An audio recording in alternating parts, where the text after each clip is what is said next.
Start recording. So we are, welcome everybody. We are live on Facebook and live on Zoom today. So if you're watching this on Facebook, watching the replay on Facebook, welcome to the replay. If you're watching this live here today, thank you for joining us today. If any of our attendees get scattered messages from friends or coworkers who have heard all about this amazing event that we're putting on and are asking how to get involved in it and how to see it, that you can direct them to Mission Suite's Facebook page, and it'll be there live as well. We're going to be rolling here this morning on another cold and snowy day in Denver. Dean, you and I both lived in San Diego for a while, and I don't know if you agree, but spring in Colorado definitely makes me miss living in San Diego. I'll take the San Diego May gray over the snow in Denver. So, yeah. Exactly. I'm ready for some sunshine. I'm sure we all are.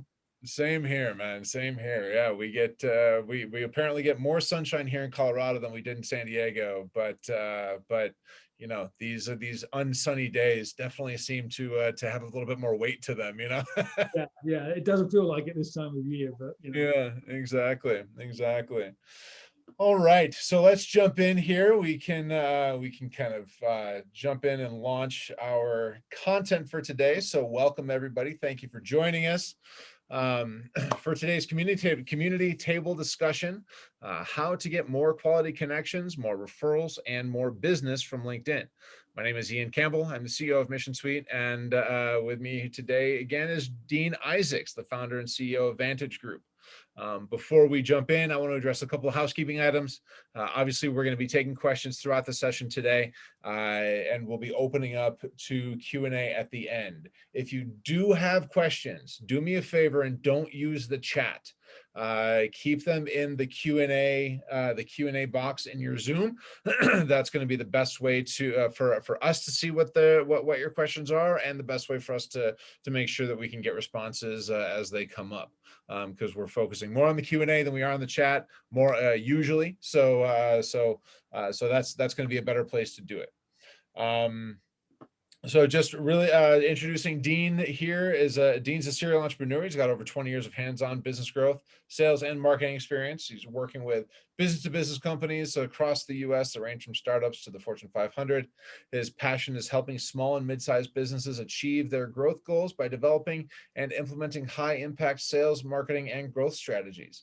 So again, Dean and I both were in San Diego for a time, so we've known each other for probably over 10 years now. Probably close to 11, 12 years at this point, huh? Probably, yeah. I don't know why you keep bringing me back, right? Yeah, I know. After all that time. You keep saying yes, so it works. Oh boy, but yeah, so we're excited to be talking about this. I'll be kind of going through some things that I've learned on LinkedIn myself, and that I've put into practice. And Dean's going to be going through some more things that he's got some expertise with as well. So we're looking forward to today's session here. Absolutely, yeah, I'm looking forward to it. There's a lot of questions, a lot of interest in LinkedIn, and there's so much to learn. There's so many ways to use the platform to sort of move your organization forward. So it's just fun to spend some more time talking about LinkedIn again today. Absolutely. All right. So kind of jumping into today's session. Yeah, so we're going to kick it off. We're going to switch roles a little bit at the beginning of today's event. Normally, Ian's asking me all the questions, but I'm going to turn the tables on Ian today and really kick it off with what's your experience? What are your recommendations in terms of targeting referrals from your current network, right? We're out there, usually out and about meeting people, but when it comes to leveraging your network on LinkedIn, there may be some different approaches to getting targeted referrals. How do you go about doing that? Yeah, absolutely. So, I've been as much of a culprit of this as anybody else has.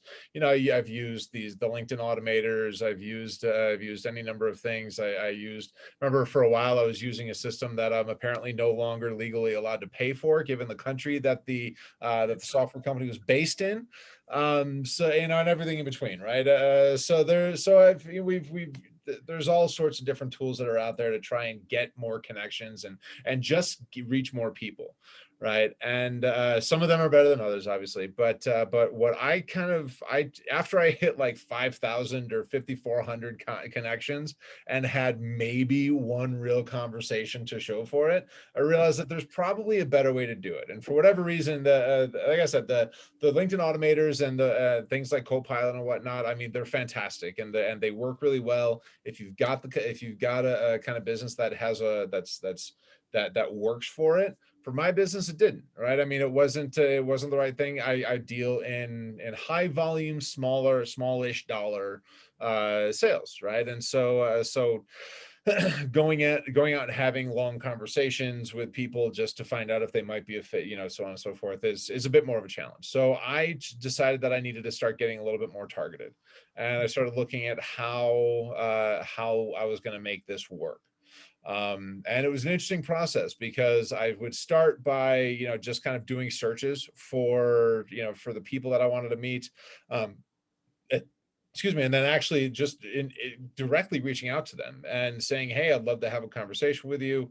If you'd be interested," and making it very clear that it wasn't an automation thing. It was something that was specific to their profile and whatnot.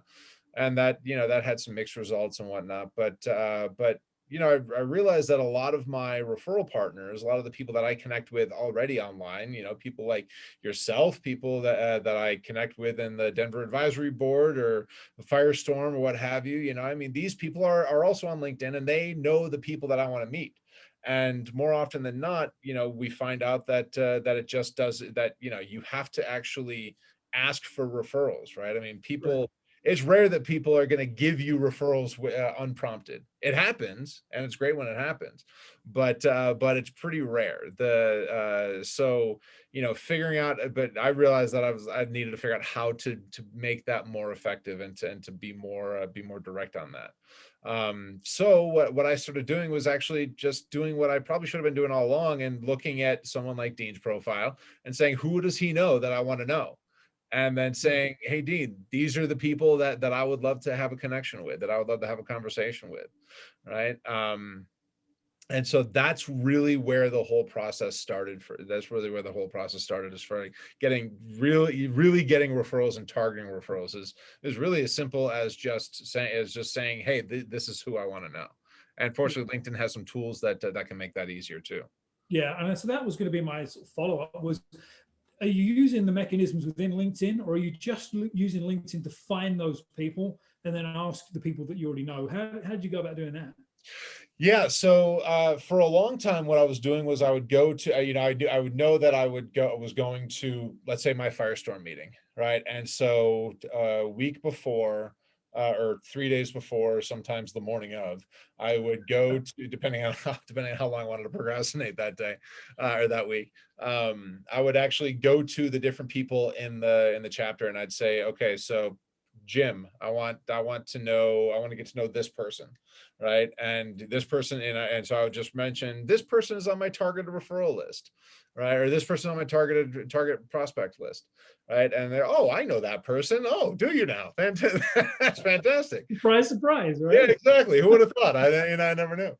But and so I started off by doing that. And then what I ended up doing, I'm actually going to share my screen here, just so that I can kind of show off a little bit about what I found here.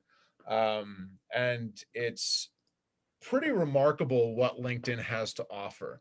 And so LinkedIn certainly can make things challenging because they consistently change the way that their search functions are set up, and they make all these different changes, and there's different things available to you if you have Sales Navigator or if you don't. But what I found is that there's always a way to search second connections. And there's, I mean, 723 million results, right?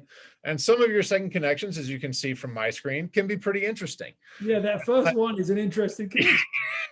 Exactly right.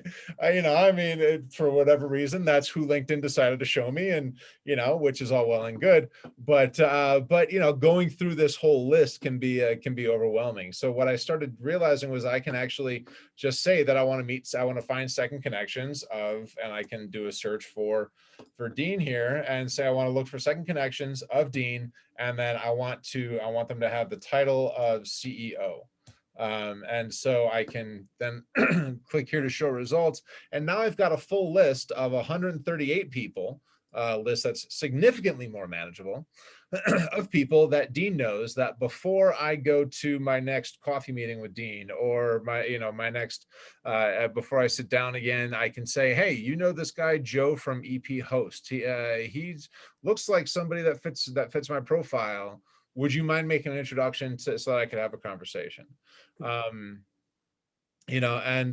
so that kind of capability is really, really powerful on LinkedIn, because again, you can actually kind of create a list of 15, 20, 30 people that you can just kind of tick through, right? So that, and especially once I kind of create that relationship with somebody on the referral side and the in-person side, to say, hey, listen, I'd love to get together again. And then I'd love to sit down, compare LinkedIn profiles, and see who we can introduce one another to. But once you do that, it becomes significantly easier, right? Yeah. And so the way to find this now is to you got to go into the search bar, and you can't just find the all filters right now. So you have to actually, but you got to go to the search bar, leave it blank, and then hit enter. And that's what's going to show you this this excuse me, this search where, and that's where you can find this all filters. But this is what you have to find, is that all filters button, and then that's where you can start kind of going down. And you can, I mean, if you have, if I'm going to my Firestorm chapter meeting, for example, I can say that I want to go through, Dean's group, Todd's group, so on and so forth. Find 10 people and say, hey, here's some folks that I want to meet that are on your list. Yeah, So that's great. And just so everybody knows that this is the out of the box free search filter, right? So if you have Sales Navigator, you can do all kinds of fancy stuff, and there's a lot more granularity. You can save filters, you can do a whole bunch of things, but just out of the box, the free version of LinkedIn, it's really powerful, and it can do a lot of amazing things. So that's a great description. I think this is so much more powerful than, so when I often tell people, the new people in my referral network, go out to my LinkedIn profile, take a look at my connections, and let me know if there's anybody you want me to introduce you to. I know most of them, but I don't necessarily know all of them. Mm-hmm. And I've got to tell you, it's less than 5% of the people that ever do that. Right. They just don't, right? They've got a free rein to go look at my connections, but they just don't. Right. But this is such a proactive and targeted approach, which flips the whole kind of coin on this thing, that I can absolutely see why this will get you results. Yeah, and you bring up a good point, because if I were just to go to your profile, if I could spell your name correctly, or just to go to your profile, and then I can go down, I can see your connections. You've got 500 plus connections, 988 connections here, right? And so again, my filters are set to show first and second here, just first and second connections of you. But this is still a list, or first and second connections of me that right, that you're connected to. But this is still over almost 1,000 people. Yeah, and with no filters, it's 2,500 connections, right? That's a lot. Right. Exactly, right, right. So and so, which means that in order for me to to try to find people that I want to meet, so I've actually got to go through that and look at all these things and look at all these people and whatnot, and kind of try to figure that out. Maybe I'll find one, but it's a whole digging process. Yeah. Whereas, and so it's kind of the difference. Like, I call this referral mining, right? And so this is kind of the phrase that I use to talk about this. And, so this is kind of like the old school of mining, where you just go in with a pickaxe, like Snow White and the Seven Dwarfs, and just start swatting at things and hoping that a piece of gold or a diamond fell out. right? And so because there's so much work involved in it. Whereas if you can actually go in and do a more targeted, kind of laser focused approach, and I mean, you can search titles of people, you can search keywords, all those different things of specific people on your profile, and again, it's free, right? It's like you don't have to pay for it, and that's kind of where it's and I mean, I like free stuff, I prefer to go the cheap route. Yeah, the power of this is we're barely scratching the surface. And I think when you're trying to build these referral relationships, inevitably it's like, well, what can I do for you? Well, what can I do for you? Right, Well, the next time you guys meet, do this together. Right, right. you can do it on your phone, you can do it on your laptop, but go through the exercise together so you both have that list. You can both make those introductions really quickly, and then it's a meeting of far more value than just a, hey, how's it going and what's new. Yeah, exactly. Right, right. And that's the thing is that, we talk about making our referral relationships more impactful. But we don't actually do it, right? We don't do the work. There's a guy that I know here in town, Hector, who's Hector Smooters, who had a company called he has a company called VP Legacies that just went through a name change, and I can't remember off the top of my head what the new name is. Sorry, Hector. But he does this kind of thing all the time, and he's very intentional about it, right? And very focused, very targeted, and literally says, let's look at this so Yeah, that we can find these things. And so, like, because again, I mean, I can go have a drink or a cup of coffee with anybody, right? But if I'm going to try and pass it off as really working and not just tax write-off working, right? Then something's got to come out of it. yeah, absolutely. It looks like David Mueller raised his hand. I don't know if you want to see if David has a question or. Yeah. So, David, if you've got it, do you have a? I'm not seeing that. Oh, here we go. All right, David, go ahead. You can go ahead and talk now. So go ahead and unmute and let us know what your question is. Sorry about that, Ian. That was a bit of a pocket, kind of put my hand up there. Oh, no Apologies. Apologies. I'm listening to you though. No worries. No worries. This is like an auction. If you raise your hand, we're going to call on you, man. Exactly. Right. Right. All Very right. good. Lowered the hand there. So yeah. Perfect. So that's some really good strategy for targeted referral mining, right? So asking those questions, LinkedIn's that powerful platform. So what do you do in terms of building that network of referral partners that you can ask for referrals from? Right. Absolutely. And a lot of it kind of goes. So I mean, the referral mining aspect of it, of course, we can use it directly for targeted referrals, but and direct business referrals, but also using it as a method to excuse me, as a method to find more referral partners. But beyond that, really it comes down to finding those actual referral partners. It really boils down to a lot. That's where I like to use like a co-pilot or something like that, right?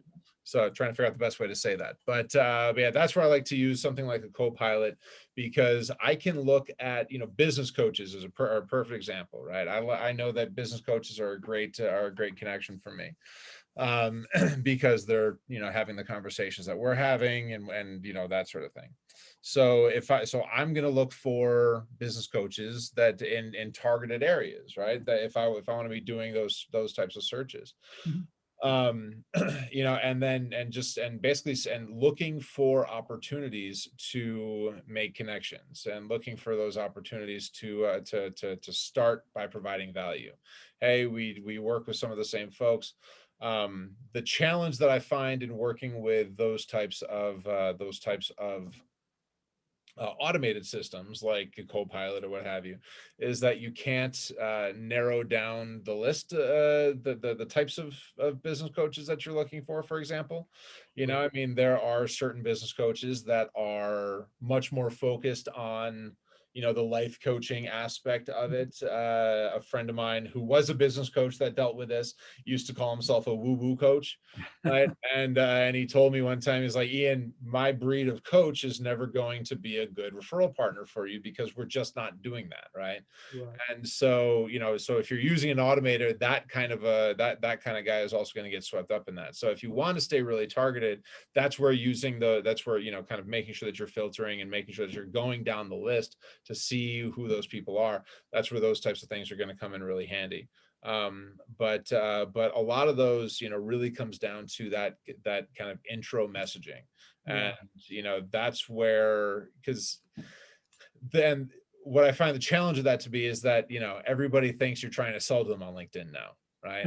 And we've Because they're probably right, because most people exactly are, right? right, yeah. And we've covered this before, a number of times before, right? With social selling, being kind of the latest and greatest thing. Everybody thinks just that it means just making a sales pitch on LinkedIn. That's not the case, right? So so finding those people and kind of making that initial request of, hey, this is who I am, this is why I'm reaching out to you. I think that we could be good referral partners, and I would love to open up a phone call. I'd love to open up a dialogue, to find out if that's true. If you accept my, if you accept my connection and would like to have a conversation, here's my info, that kind of a thing, right? I mean, you can fit a lot into those 175 characters, right? You can fit a pretty powerful message into that small thing.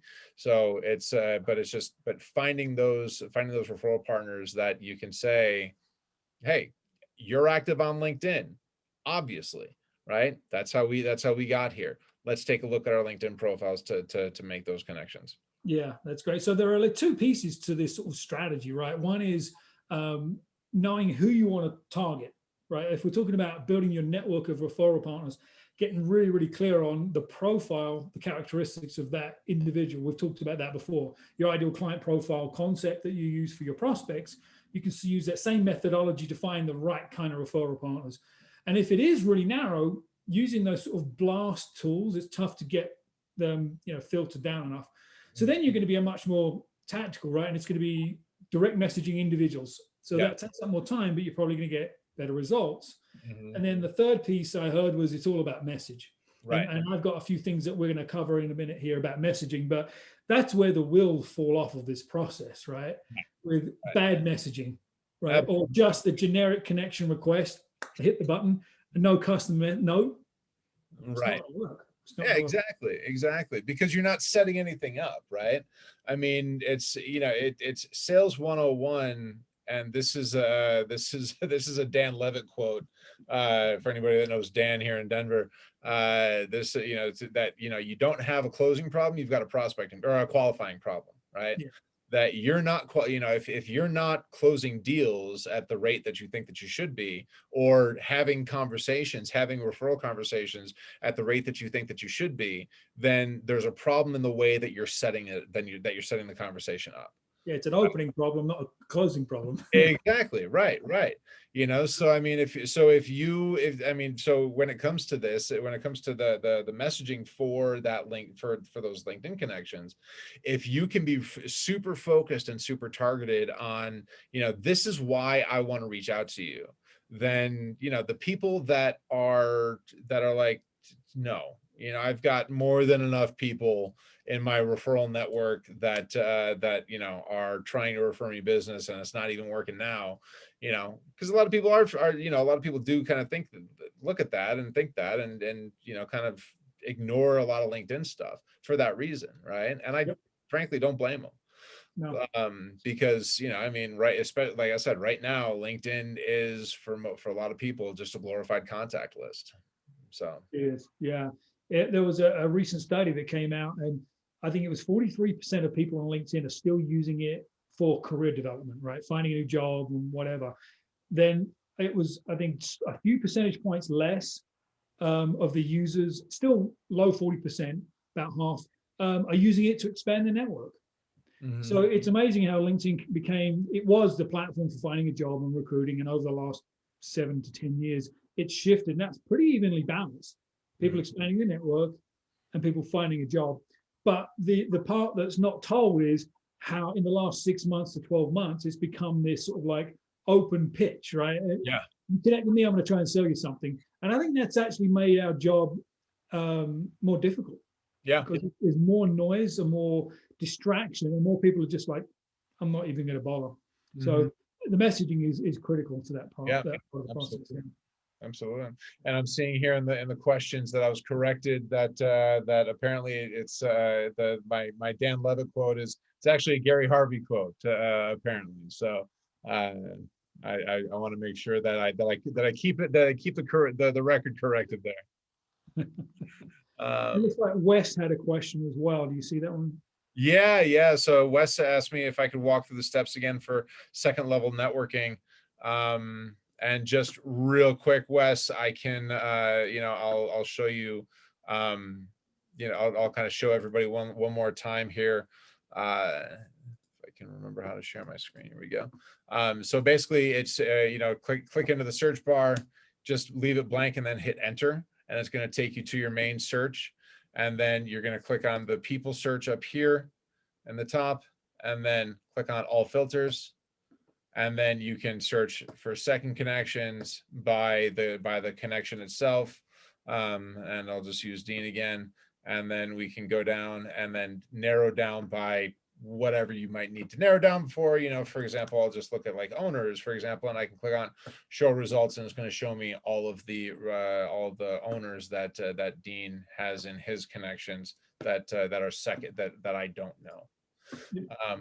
So relatively straightforward. And then if you do need to see it again, this is going to be up on YouTube, on the Mission Suite YouTube channel. Dean, I don't know if you're I know that you're doing some stuff with the recording as well, so so you'll be able to see it on I'm sure you'll be able to see a lot of anything from Dean and me to get it out there.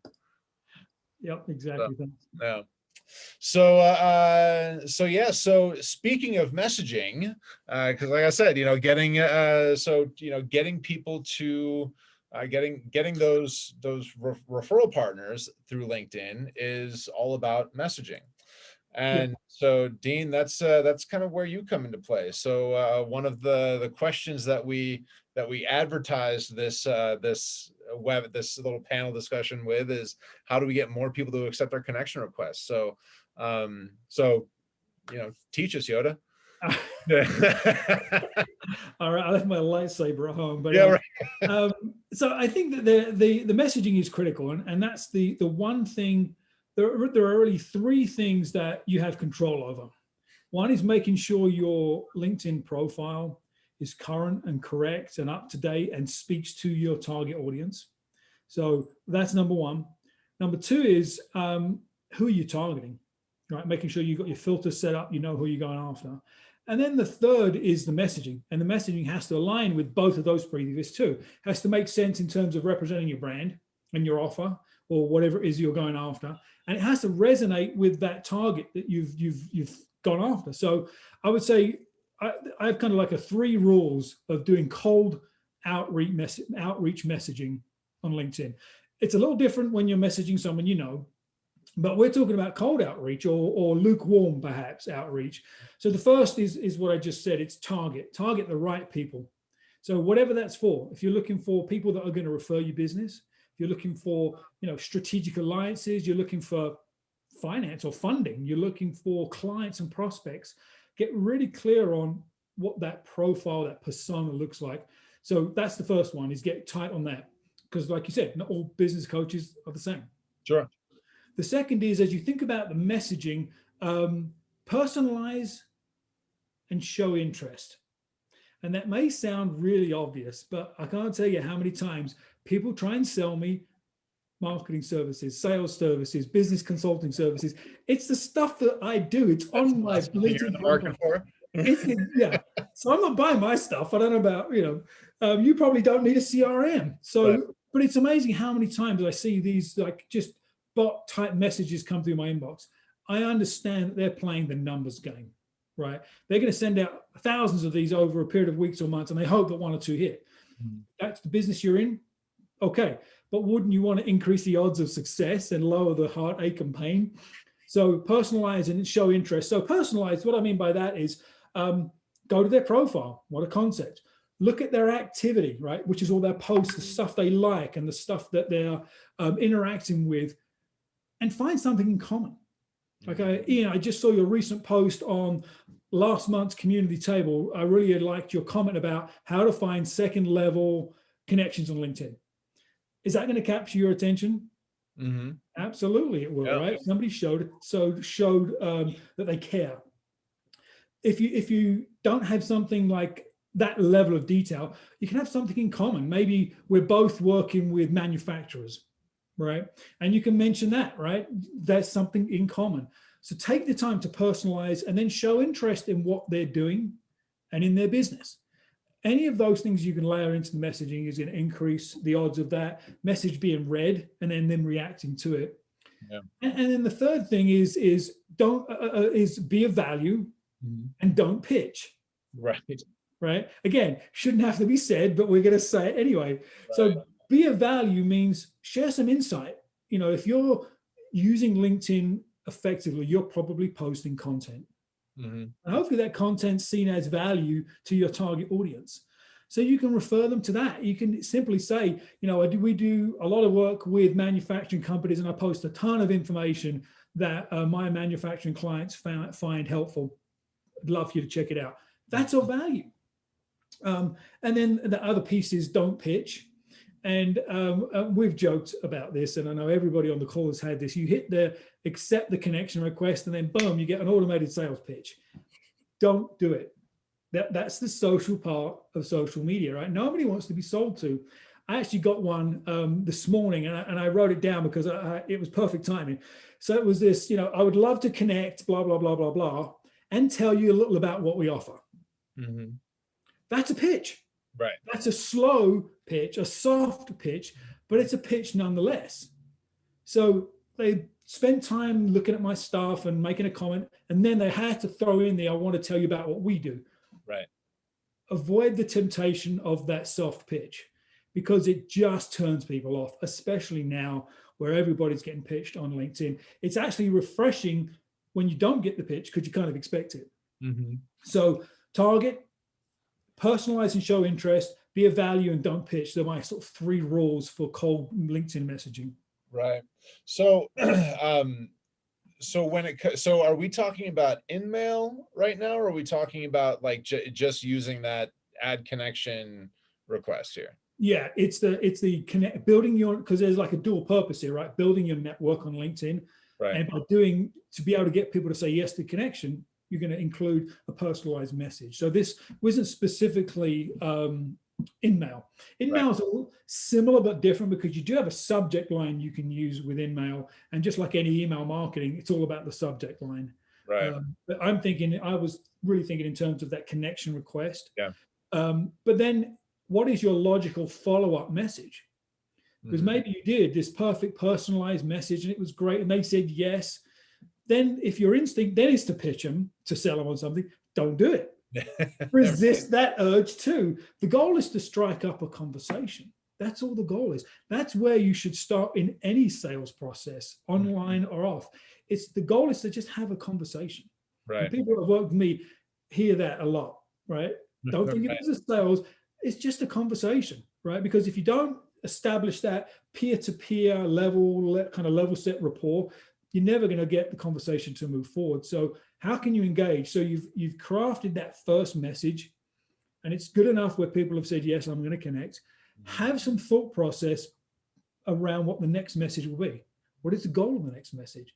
Really, the goal of the next message is if they engage with you, it's how do you strike that conversation up? Is it getting them off of LinkedIn? Maybe it's a Zoom call, maybe it's a phone call, maybe it's an email. Yeah. Have a reason to shift them away from LinkedIn, because we all know LinkedIn is crowded and it's easy to forget those messages as well. So be thoughtful about that process. Yeah.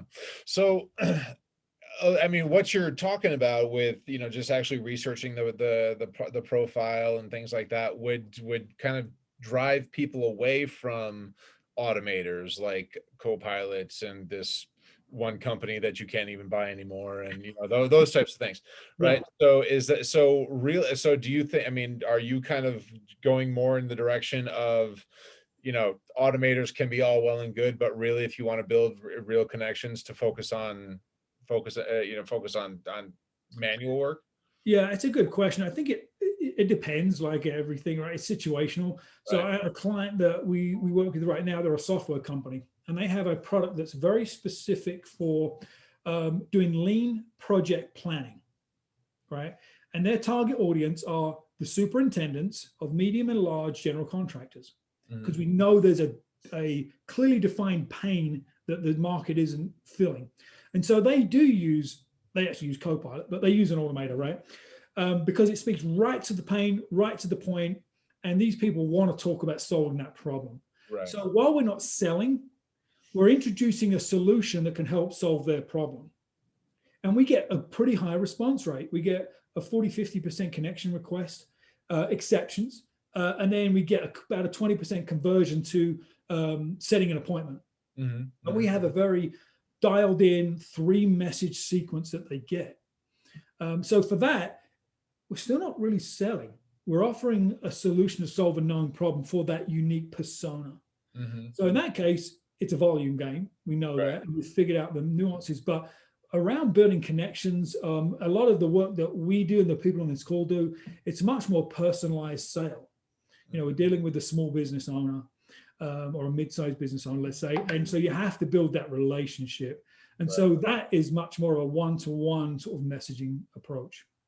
And I would assume that if we're talking about trying to find other referral partners, that it's even more so, right? I Oh mean, yeah. yeah, yeah, Yeah, for sure. Yeah, that you can't beat the personalized for that. You uh, just can't.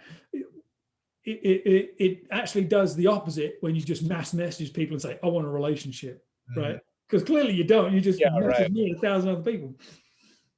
Right, absolutely. So, last time when when we had the meeting last month, we talked about doing this in 15 minutes a day, right? Uh, so it feels like how long should we be spending on kind of trying to create these relationships and find these people and Yeah, like get and craft these connection requests, I guess is more of the question. yeah. So the beauty is that 80% of it is a template, right? It's Mhm. 2 or 3 sentences, and it's let's say it's you're targeting someone that you want to be a referral partner, right? Yeah. So you could say, hey, the generic template could be, hey, blank name. Mhm. I see that we're both working in blank industry, Mhm. and we work with similar blank types of people. And I'm always looking for ways to connect other great people in my industry. If you're interested in figuring out how that might work, let me know. Right. So you've only got to figure out their name, their industry, and the people they work with, and you can copy and paste that baby over and over again. And if Sure. you've run your filter and you've found, maybe it's CPAs, for example. I always pick on CPAs. I don't know why. Let's say you're targeting CPAs. You can find 20 of those folks really quickly, have the same message except their name, copy, paste, send it off. 10 minutes and you're done. Yeah. So if you sort of batch your work in that way, you can be super efficient. Okay. Excellent. Yeah, yeah, for sure. And so that's good. So I had another question that of course I blanked out on, but oh, that's right. So the follow-up message, right? Because you talked about the next course is actually following up and crafting that second message. So if you're not using an automation tool for LinkedIn, which figures this out all for you automatically, Yep. is there a way that you, because I don't know if this is possible or not. I don't know if you do, but do you know if there's a way that I can find just the people who've connected with me most recently? You can go into your connections and filter them, but you can also go into your messages as well and see if they've responded to the message. So there are Okay. 2 ways to do that, but you can go in and I believe you can filter or sort your connections by date, most recent. Okay. So that's one way to do it. The the other is with when you accept the connection, when you send the connection message, if there's some kind of a call to action in there, like, let me know when, or what can we do next? They'll often respond as well with a message. So there's another way. And those are the people that are the most interested in getting to know you, because you've taken the time to reach back. And that's what I find is that some that will just quickly just click, yep, and they'll accept the connection and that's it. Yeah. Others will say, thanks for connecting, and they'll reach back out. Those are the people you're going to want to obviously react to more quickly. But yeah, you can filter connections. Okay. That's good. Yeah, that's good. So, so as far as following up, when you find those new connections, as far as following up is concerned, without actually without it feeling like a sales pitch, you mentioned going to the profile, finding something that's a good tip, finding something that's a good hit, and kind of working from there. How should we be doing this when we do find those people, that the ones that haven't responded, who seem to be more passive, especially, I think, how do we do that without it being salesy, without it feeling like a sales pitch? Yeah.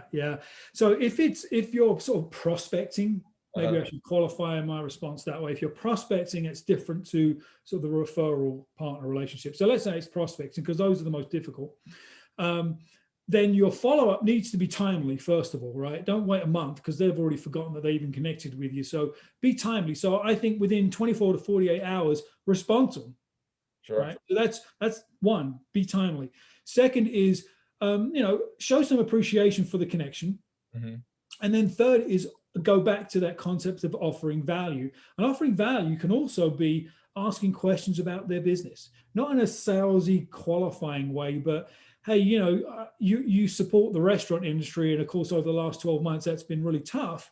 What's going on in the business? Are there any people I can help connect you with? What are you looking at doing? You can't go too deep because you don't know them yet. You haven't built that trust. Right. But ask some insightful questions about their situation, and maybe it's something, a question or a comment about one of their posts or some of the content they posted, and ask a question. A lot of times when you ask a thoughtful question that's not a veiled sales qualifying question, I found people do respond, because it's refreshing and unique that somebody's taken the time. Right. So that would be my method, or my recommendation, is that's your follow-up message. And depending on how they respond to that, then you can make a decision, right? All right, there's obviously some rapport here. Is it time to move them offline, move them off of LinkedIn? And if that's the case, I often say, I've really enjoyed connecting with you. Seems like we've got some things in common. I'd love to just set up 15 minutes just to chat and get to know you more. Yeah. Super casual. Just very relaxed. There's no ulterior motive here. And they will often say, yes, that's great. And then you go through your process of setting up the meeting. Then you've got their email address. You've got maybe their phone number, whatever, right? And then you can really start to build that relationship and that conversation. Right. What are your thoughts on booking calendars as hey, let's set up some time. Here's my booking calendar kind of a thing, especially on LinkedIn? Because I get that a lot. Yeah. So I don't like it on LinkedIn. And because if the whole purpose is to build relationship and be genuine, and then say, I don't have time to set up my meeting with you, click on it, do it yourself. Right. To me personally, maybe it's my personal preference, I don't mind going back and forth, because the other thing I'll do is say, here's my email, or would you provide your email so we can get a time scheduled? Now you got their email. Right. Now there is a school of thought that says give them the Calendly connect link because it's convenient. So if you really like that, I would say in the message, if you find it quick and easy to use Calendly, feel free to do so. If not, shoot me an email, shoot me a message with your availability, and we'll get it figured out. So that's maybe the best of both worlds. But I want to have as much of that back and forth dialogue as I can early to build relationship.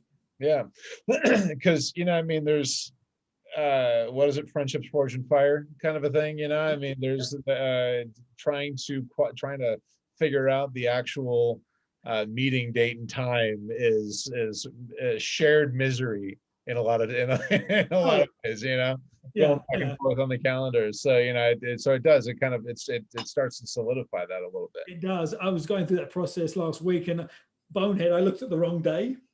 So we got this date time set up, and it was perfect. And I went to send the calendar invite. Oh man, I was looking at the wrong day. So I emailed the guy back and I said, apparently for me, reading the calendar is tough. Yeah. Right? Little smiley face. I actually meant the other day, I got a ha back. We built a little rapport. Right. Exactly. But that's the kind of thing that can happen. Don't make mistakes on purpose, but sometimes mistakes happen. Absolutely. Absolutely. And I mean, and to that point, there's a lot that comes out of that, right? I mean, they get to see how you handle mistakes, what you do, I mean, that's all that sort of stuff, so it can be it can be valuable in that way. Yeah. I think that's good. And so if you're that follow-up messaging, if you're targeting a referral partner, for example, the rapport building process is very similar, but the call to actions may be different, right? I don't mind putting a little more urgency into the messaging for a referral partner, because I want to see if they're going to respond. If they're not excited about the relationship now, they're probably not going to be excited about the relationship down the road. So I don't mind pushing for a call earlier, and having a reason for that call, right? Get to know each other, see if we have mutual connections, see if we have people that we can connect each other with. I push a little harder on that intentionally versus a CEO, for example, that's going to be a lot more, guarded. Yeah, right. Absolutely. And Todd brings up a good point here in the questions, saying, 7 habits all about seek first to understand and then to be understood, go deep, peel back the layers of the artichoke to get to the heart of their issues, right? So finding those things that are going to be important to them, whether it's a referral partner, what have you. But the only way to do that is, like you say, to ask, right? It is. That's exactly it. And be open and generous, right? I think that's the key is to give without expectation, because otherwise it feels slimy or there's an ulterior motive. And if you genuinely want to give, it comes through in how you communicate. Absolutely. So it looks like we've got Dan Flynn here is raising his hand to ask a question. So Dan, go ahead.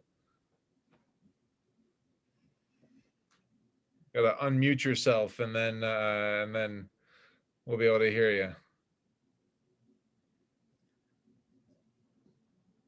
Oh, apparently there's a lot of people hit it, with their phones in their pockets right now, Matt. That we're getting some pocket hand raises, but yeah. So excellent. So but yeah, no, I mean, it's it's been great. It's been good to kind of talk about this.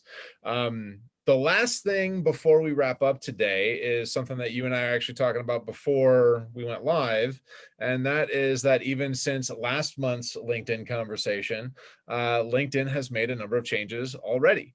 And so you pointed out a few of them. I'm wondering if you can kind of dive in a little bit on those, on some of those changes. Yeah, absolutely. We won't get too far down the rabbit hole with this because there's a lot to it. But I would say the big thing to keep in mind is that LinkedIn is shifting what they believe the purpose of LinkedIn is, or what they want the purpose of LinkedIn to be. And as I said, back in the day, it was a recruiting platform, and now it's 50-50 build your network, 50%, building your career.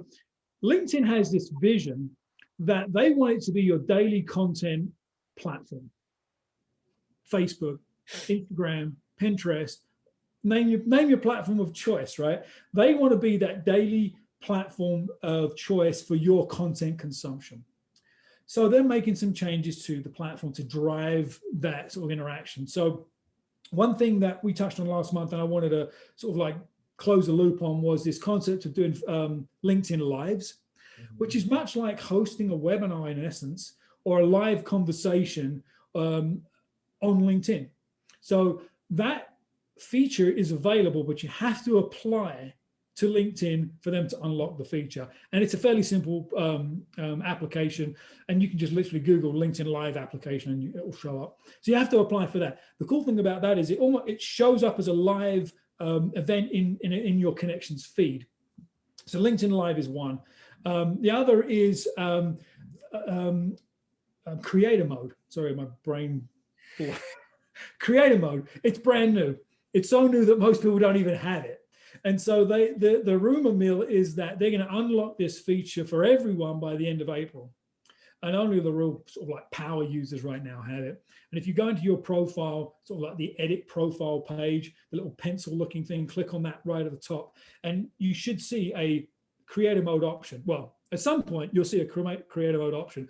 You can turn that creator mode on and it gives you a lot more tools. For example, your little face, your little avatar at the top of your profile, you'll actually be able to create, I believe it's a 30-second welcome video that shows up in your little avatar. You'll know you have it when you've got an orange circle around it. Not a little green thing like I'm open to networking or looking for a job. It's actually an orange circle around it. So there's some cool things that are coming along there. They're also going to be able to give you more controls over who sees your posts, and even more the controls around the comments feature, right? How people can comment, if they can comment. It feels a lot more like Facebook and Instagram, quite honestly, with some of those features. So those are coming along pretty quick. There's actually another feature that most people don't have again, and it's actually built to help you describe how your name is pronounced. So a pronunciation feature of your name. My name, your name, not too hard. But some people's names are tough. So I think that's like a 10-second or a 20-second where you can actually do an audio recording. And if you're going to follow the rules, you just say your name. But if you want to break the rules, you can use that 20-second recording for something pretty cool. It could be your theme tune, right? The MCU, whatever, your favorite movie. You could do that. You could say a joke. You could do a little intro, whatever. It's going to be a recording that's going to show up on your profile. People can click on it. So some fun, cool stuff like that. There's a lot more coming that they haven't announced a lot to the public. They sort of like trickle this stuff out over time. But I would say keep looking at your profile page and see when that creator mode shows up. You may have to log out and log back in. I've heard people say, well, I had to log out on my mobile app, then log out on my desktop app, and who knows, right? There's probably some magic to it, but they're rolling this thing out. The point is that if you're on LinkedIn and you're creating content, leverage all the tools, right? And as they roll out more and more of them, it's going to be better and better. Yeah. So be aware, be looking out for that. Yeah. And one of the things that I find, especially with LinkedIn, is that people just aren't using it, right? Like people aren't using, they're looking at it, they're going to LinkedIn, they're going to the website, and they're, because they get a connection request, it pings them on the email, and then they go and they accept it, and they log back out. But people are going there and they're seeing stuff. So there's eyes on LinkedIn all the time. Your connections have eyes on LinkedIn constantly, right? But the people on the other side, those connections, they're not using it the way that we're talking about, right? They're not posting stuff, they're not posting video, they're not posting native video, especially, which is what LinkedIn really likes. They're not posting these types of things. They're not taking advantage of the space. So there's a big hole left there. Yeah. So kind of like we talked about last month, if you can figure out what LinkedIn is looking for right now, then seems to be video, right, as the big thing. Sure. You can really take advantage and get some good some good real estate off of that. Yeah, for sure. I think just the concept of content in general scares a lot of people. Right. And we keep saying content, video, and that's paralyzing to a lot of people. And I totally understand that. And so I believe that one of the easiest ways to produce content and to be visible to a larger audience is comments. To me, I believe that a comment is also content. I think I said last month a 5-to-1 ratio of one post of your stuff, whatever it is, to 5 comments. And so you make a post and you have 1,000 connections. 1,000 connections in theory will have access to see it. They may not all see it, but let's say 1,000. Let's say you follow somebody that's a big mover and shaker that has 10,000, 30, you can go up to 30,000 connections and unlimited followers. So they can have feasibly 100,000 people looking at their stuff. And you make an insightful comment on their post, you've just increased the odds of your profile and your insightful comment and your knowledge or wisdom to be shared with far more people than your 1,000 connections, right? It just gives you huge leverage. I used to say the same thing about interacting in groups, but groups are much less active these days. But find some really good people that are posting comments and they're getting interaction, they're getting views, and comment on their stuff. It takes literally no time. And I've seen people get a whole bunch of inbound connection requests from one comment because a lot of people saw it and they're like, this dude gets it. So don't be overwhelmed with content. Spend a little time. If you're looking at this stuff anyway, spend a few extra minutes and comment. Absolutely. What about, I saw the other day, newsletter that somebody sent me a newsletter through LinkedIn. Have you seen this before? Yeah, so that's also one of those sort of newer features that's not available for everybody. And it's exactly that. It's a newsletter that's in essence published and hosted by LinkedIn. It's not an article, which is a separate way to post content. It's almost like a blog post on LinkedIn's platform. Yeah, so, and then that newsletter will get pushed into the news feed of all your connections. Right. I've poked around on it and I haven't found, I don't know if I have access to it yet, so I'm not sure of who does, but you should be able to go into the create content or create a post, select article, and it should be a function under the article function, if that makes sense. But I'm not sure it's available for everybody. But again, if you're already, creating blog posts or content on other platforms, that may be another good way to get your content into the news feed of your connections. Yeah, absolutely. Yeah. So stay tuned. There's a ton of stuff coming this year on LinkedIn. Yeah, definitely. And we will probably maybe later this year we can revisit this and talk about all the latest updates that that LinkedIn has to offer too. Yeah, if our audience would like us to just spend one session just going through and demonstrating some of these new features as they come out, that'd be awesome. Yeah, absolutely. So, all right. So, last thoughts on LinkedIn for today. What should people be taking away? Don't be a voyeur, right? Get involved, right? That's the name of the game. It's like dip your toe in, get involved, post, make a comment or two. It doesn't have to be hard or complicated. I would say the other thing is make sure your profile's up to date. Right? Make sure your profile's up. You've got a lot of really great real estate at the top of that profile that's usually full of white space for most people. So, keep your profile up to date. Comment a little bit here and there. If you can post from time to time, do so. But just jump in. It is a network, and think of it as that, and just get involved. Yeah, absolutely. Well, that's fantastic. It's been another great conversation here, and I appreciate everybody joining us today, and I appreciate the questions that came in. Hopefully, it was valuable for everybody as well. And we will be back next month, the third Wednesday of the month, every month. As long as people keep showing up. So exactly, we'll be here. Hopefully, somebody else will be too, right? Exactly. Well, thank you all so much, and we will talk to you very soon. Have a great day. Thanks, everyone. Bye.